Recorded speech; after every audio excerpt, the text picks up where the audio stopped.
మామూలుగా ముల్లంగి అంటే మనము సాంబార్లోనే తినడానికి ఇష్టపడతాము. నేను ఈరోజు ఈ ముల్లంగితో మా పిల్లలకి లంచ్ ఎలా చేశాను అనేది మీకు ఈ వీడియోలో చూపిస్తాను.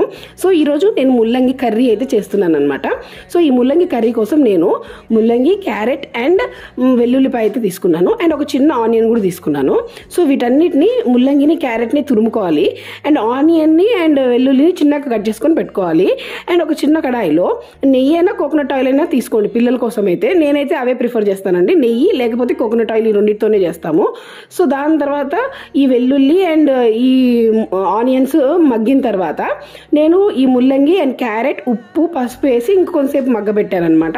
అండ్ దాని తర్వాత లాస్ట్లో కొంచెం మిరియాల పొడి వేసాను. మీరు మిరియాల పొడి బదులు మీరు మన మిరపకాయ ఇలాంటివి కూడా వేసుకోవచ్చు, లేకపోతే కారం పొడి కూడా వేసుకోవచ్చు. కానీ మా పిల్లలు ఇలాగే ఎక్కువ ఇష్టపడతారని చెప్పేసి నేను మిరియాలు వేస్తాను అనమాట, మిరియాల పొడి. సో ఇలా ఇంకా అన్నంలో కలిపేసి ఈ కర్రీని అయితే పెట్టాను అండ్ పెరుగన్నం పెట్టాను.